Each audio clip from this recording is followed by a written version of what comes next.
All right, friends, we're going to bring closure to our second chapter, and I paused the last video and kind of had a moment of rest, and I'm back kind of, perhaps you did as well, ready to finish up chapter 2. And we're working on looking at electron configurations and identifying the element, as well as identifying how many valence electrons. So the two key question here is, what element are we looking at? And I said we can identify the element simply by counting the superscripts, and that's the surest way of finding the correct answer. Count the superscripts, and that's going to tell you the atomic number. And then the second skill we're practicing is finding the valence electrons.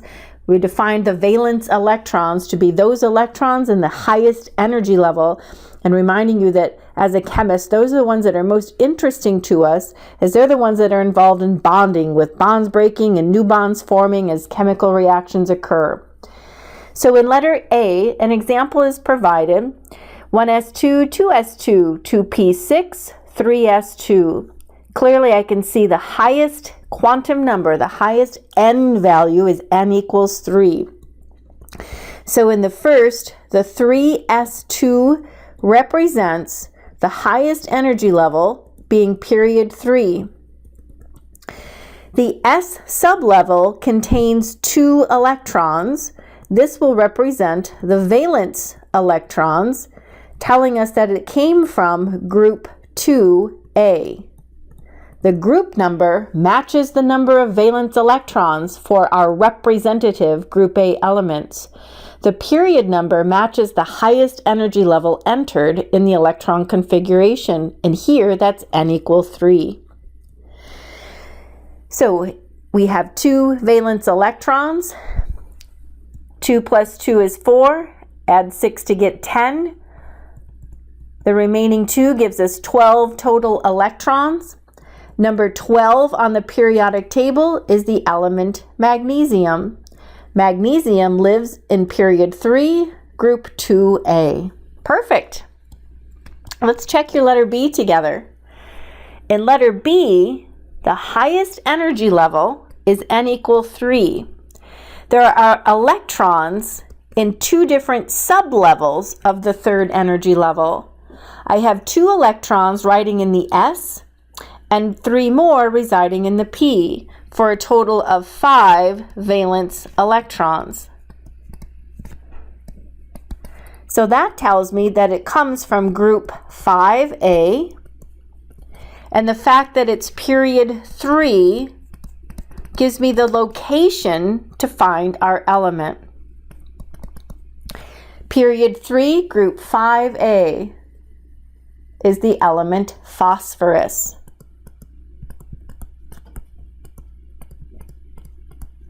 Phosphorus has the elemental symbol P.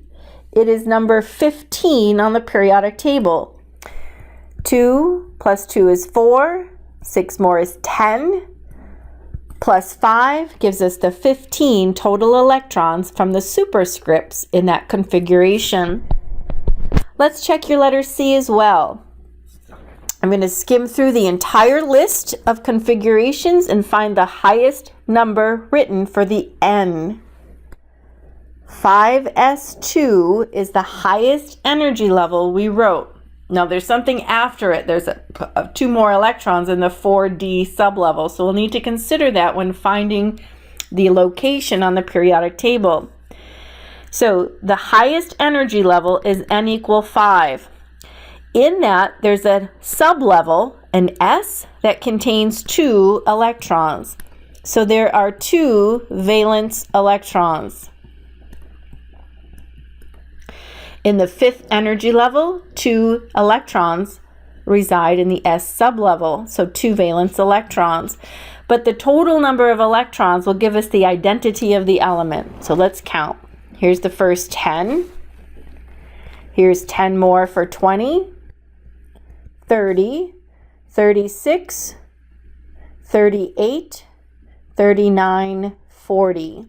4d2 is number 40, zirconium, number 40. And the last one, argon, represents 18 electrons. 18 is the number for argon. Here we have 1920, plus 6 more is 26 total electrons. 26 electrons gives us the element iron. How many valence electrons does iron have?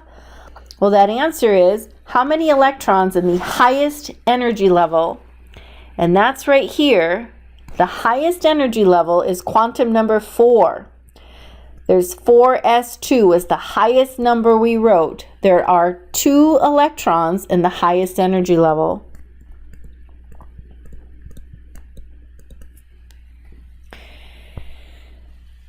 Let's determine the number of valence electrons and give the electron configuration for each of these elements. We're given nitrogen and potassium. So let's do this easy. Here's nitrogen's elemental symbol. It is number 7 to help you locate it on the periodic table. Now, when I find its group number, it is a representative element, which means it's a group A element. It's in group 3, 4, 5A. 1, 2, 3, 4, 5A. So right away, I know that there's 5 valence electrons. Representative elements represent their valence electrons by the group number they live in. So 5 valence electrons. The electron configuration representing nitrogen, which is number 7, would start with the lowest energy level, 1s2. 2s2 brings us to 4. 2p, we need 3 more. That adds to 7. 1s2, 2s2, 2p3. The number of valence electrons is 5 valence electrons. Both of those reside in the period number of 2. 2 of those 5 are residing in the s sublevel. 3 more are in the p sublevel. Let's try potassium.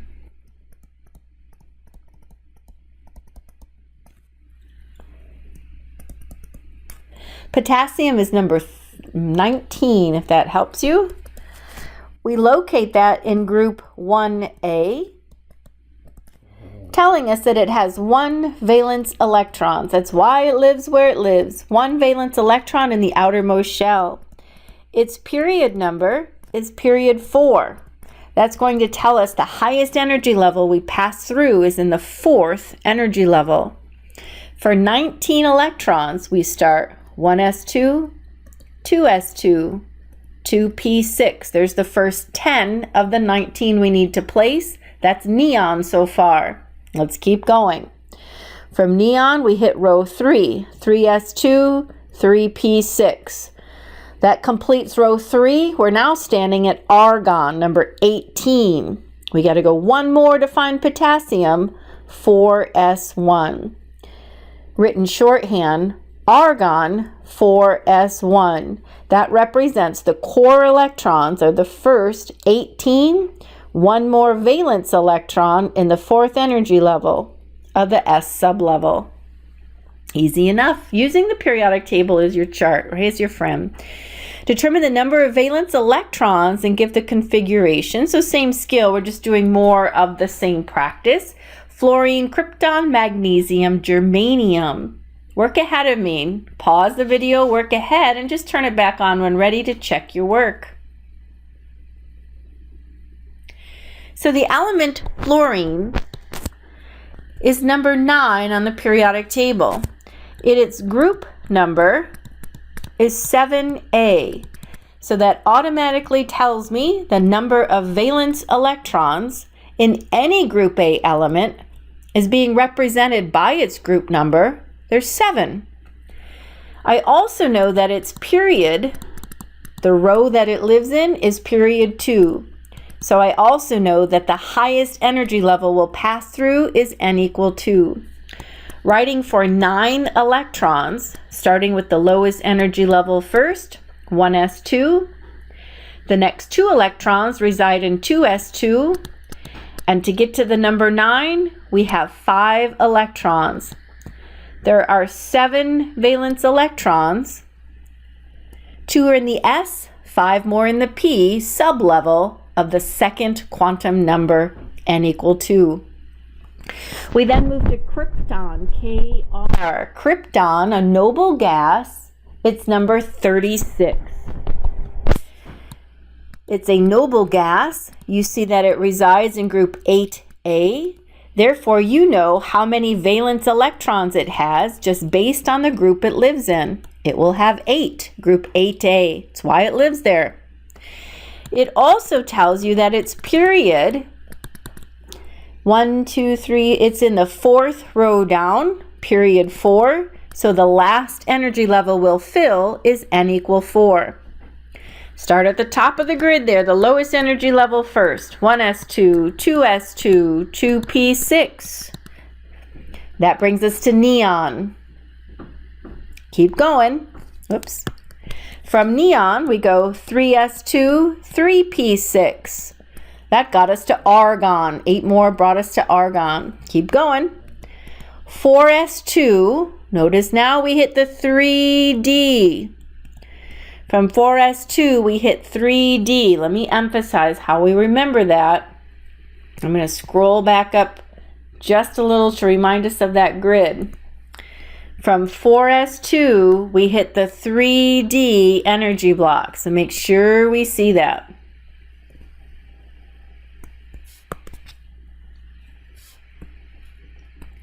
From 3d10, we get back to 4p6. And that will be all 36 electrons. The highest energy level we wrote is energy level 4. In the 4th energy level, N equal 4, there are 8 valence electrons.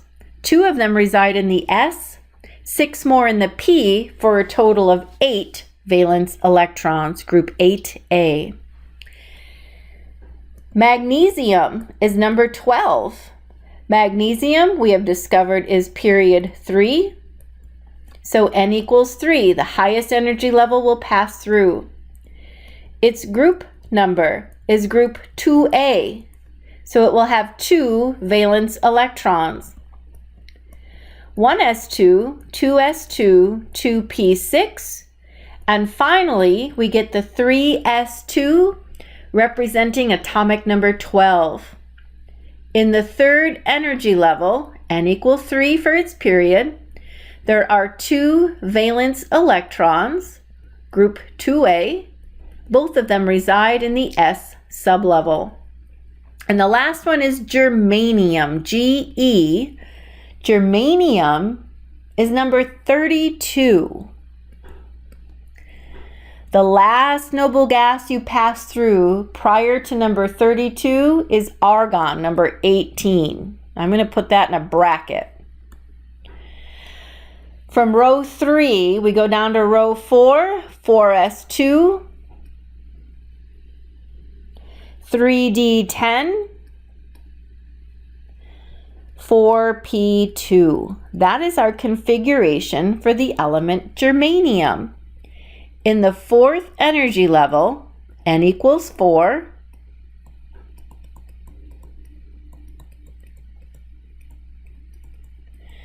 we see that there are 4 valence electrons. In group 4A, tells us that it has 4 valence electrons. 2 of them reside in the S, 2 more in the P. The 10 relying in the 3D sublevel are not valence electrons. We're definitely seeing a pattern to the number of valence electrons and the group number it resides in. There is an even shorter method of denoting valence electrons using what we refer to as electron dot symbols. Sometimes you'll hear these called Lewis dot symbols or Lewis dot structures or simply dot structures, where the dots represents the valence electrons and they're placed around the 4 sides of the elemental symbol. Each dot represents 1 valence electron. For the first 4 valence electrons, we place a single dot around each side of the elemental symbol first, before assigning partners. The number of dots represents the valence electrons. And we're going to learn to like these better than writing out orbital diagrams because they are a huge time saver. Any element with one valence electron, such as hydrogen, will place one dot. I don't care if it's top, bottom, left, or right. You'll place hydrogen with a single dot around any side. The element carbon, who lives in group 4A. So this could, just to kind of emphasize how I know these so fast. The group is 1A, one valence electron. Carbon lives in group 4A, 4 valence electrons. Notice one around each side first. Oxygen lives in group 6A, one around each side first, and then assign partners. It doesn't matter, just so there's 2 paired and 2 unpaired. And the halogens, such as chlorine, live in group 7A, 7 valence electrons, therefore 7 dots. 3 of them will be paired, 1 will be unpaired to represent 7 valence electrons, 1 around each side first, then go back and give partners, leaving 1 empty electron. And really this is important as it's giving us insight into bonding. I can see oxygen needing 2 bonds to fill its octet. I can see chlorine wanting 1 bond to fill its octet, making sure that it has a complete shell. So remember, these are all equivalent symbols. Nitrogen lives in group 5A. It represents its valence electrons by the group number it lives in. All group A elements represent their valence electrons. Just so that there's 5 dots, I don't care which side is partnered and which sides are unpartnered, just so there's 5 total. 1 around each side first, then give a partner. With the elemental symbol for sodium, Na, we locate sodium on the periodic table and find its group number to be in the first column, group 1A. So I'm going to place a single dot next to the sodium symbol to represent its 1 valence electron. The element phosphor has the elemental symbol of capital P. Locate phosphor, it's right under nitrogen. Phosphorus right under nitrogen tells you it's group 5A, 5 valence electrons, 1 around each side first, give a partner. Bromine, elemental symbol for bromine is Br. It lives in group 7A. It is one of the halogens with 7 valence electrons, 1 around each side first. That's 4, 5, 6, 7 total. Lithium, elemental symbol Li. It's right above sodium, isn't it? So it's group 1A. Its elemental symbol Li with a single dot to represent its valence electron. Aluminum, its symbol of Al. Its group number is 3A, 3 valence electrons. That's why it lives there. Sulfur lives under oxygen, group 6A, 6 dots. And neon. Neon is a noble gas. It lives in group 8A, 8 dots to represent the valence electrons. There we have it. These are easy peasy. The chapter wraps up with periodic trends, and of all the periodic trends, we are only considering 2. We are going to consider atomic size and ionization energy. The atomic size. The size of atoms increases as you go down a column as the valence electrons are farther and farther from the nucleus. As I go down the column, n equal 1, n equal 2, n equal 3, n equal 4. I'm adding shells as you go down the column, therefore atoms get bigger.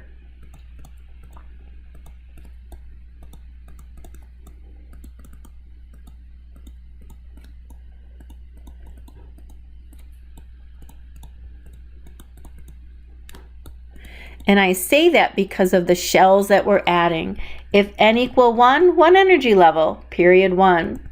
N equal 2, 2 energy levels, it's bigger.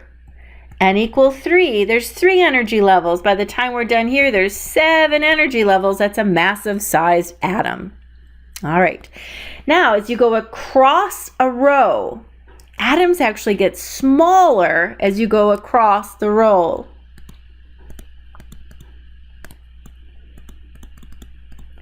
And the reason? We add more and more and more protons inside of the nucleus, and more protons inside of the nucleus means they're going to have a greater pull to the negative electrons. So the more positively charged the nucleus is within the same row, the tighter the attraction. The opposite charges are pulling it closer, and atoms actually get smaller going across. Think of the trend this way as well. The tiniest nonmetal is fluorine. The massively large, 1, 2, 3, 4, 5, 6, 7, the massively large cesium, francium, atoms get smallest as you head towards fluorine. Atoms get biggest as you go down to the bottom left. I went into Google search and showed this visual for you as well, and it really is a nice visual to help you see the trends, how atoms get bigger as you go down a column due to increasing the number of electron shells. Atoms get smaller as you head across. Notice how fluorine is very small compared to the massively sized cesium. The trend? Atoms get smaller as you head towards fluorine. Atoms are biggest in the bottom left. Atoms are small. I should have drawn the arrow actually from cesium. This would be the direct direction. Atoms are biggest in the bottom left. Atoms are smallest in the top right. These are just going to ask us which is biggest. Which in the pair has the larger atomic radius, nitrogen or arsenic? And that secret just lies in the trend. Nitrogen versus arsenic. We'll look to see where they live first of all. Here's nitrogen, N, and here's arsenic, AS. They are residing in the same column. As you go down a column, atoms get bigger. Arsenic is further down in the same column, it is bigger. Same column, further down.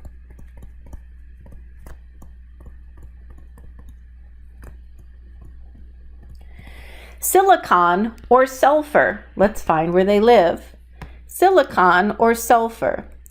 Well, silicon, Si. Let's see if I can, here's sulfur and silicon. So they're in the same row. Atoms get smaller as you go across the row. So bigger would be the furthest left. Smaller would be the further right. So silicon is bigger than sulfur. Same row, further left. Fluorine and phosphorus. Well, fluorine we should know is the smallest of small. So right off the bat, I'm going to say fluorine, of course, we know to be small. I'm just trying to clean the screen. Here's fluorine, and we were comparing it to sulfur. Nope, phosphorus, my bad. Next door. Phosphorus is bigger. It's further down and further left. So 2 reasons. Phosphorus is bigger. It's further down and further left. And of course, I'm remembering fluorine is the smallest nonmetal. So always say this is going to be smallest, and you're comparing everything else to it. Rank the elements from smallest to largest. Smallest to largest. Potassium, calcium, rubidium, strontium. Potassium, calcium, rubidium, strontium. Oh, so they're kind of clustered right in this area. There's 4 that are clustered together. Biggest would be further down. Next biggest the next biggest. So 1, 2, 3, 4. You know, these are kind of maybe hard to tell. This has an entirely different energy level. If you kind of consider these two, 1.9, these are just the element numbers. Those are kind of hard to tell, but it looks like with that first energy level, that's bigger than one down here with that second energy level. So I'm going to say the largest, rubidium, which is greater in size than potassium, which is greater in size than strontium, which is greater in size than calcium. And that grid, that's why I put this in here. It's so helpful to figure that out. The last of our ionization, the last of our periodic trends will be ionization energy. That's the energy needed to remove an electron from a neutral atom. How much energy does it take to rip off an electron from its neutral atom? The loss of an electron.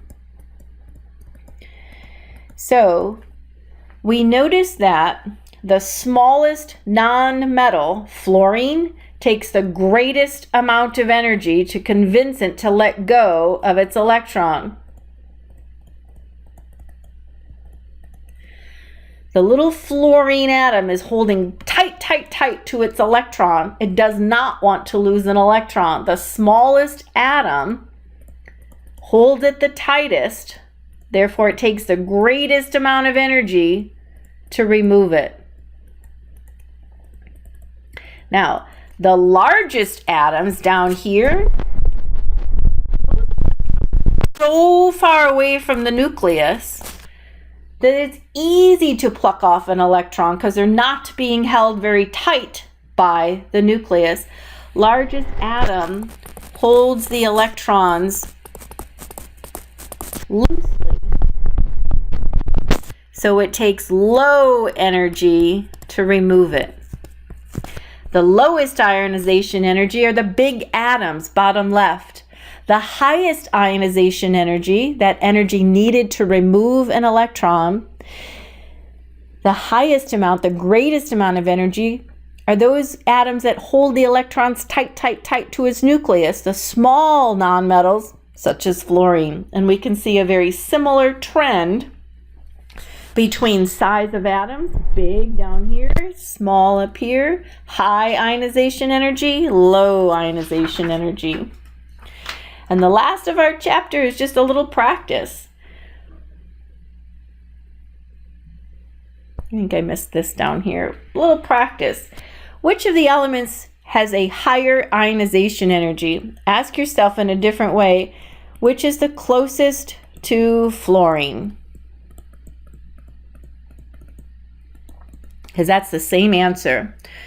Highest ionization energy is the amount of energy that's the greatest to remove an electron. So we're asking yourself, who's holding that electron tight, tight, tight to the nucleus? Well, it's the smallest atoms, the nonmetals. Silicon or sodium? Silicon is closer to fluorine than sodium. It has a higher ionization energy. Carbon or silicon? Carbon is a smaller atom. It will hold the electrons closer. A higher ionization energy. Sulfur or fluorine? Well, fluorine is the strongest of strong.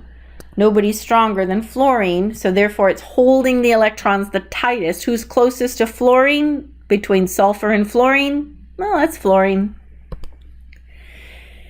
Which of the indicated atoms has the larger atomic radius? Atoms get bigger as you go down. We're adding energy levels. So number 2. Which of the indicated atoms has the higher ionization energy? Who's closer to fluorine? Who's holding the electrons tight? That's element number 1. It's closer to fluorine. We've done it. Chapter 2 is wrapped up. You've completed your note pack. All 19 pages with me. Congratulations. I know that's a self-accomplishment. You're going to wrap this up by taking digital pictures and converting it to a PDF document and upload into your Dropbox. You're ready to go forward and complete your Connect homework and get prepared to take your quiz.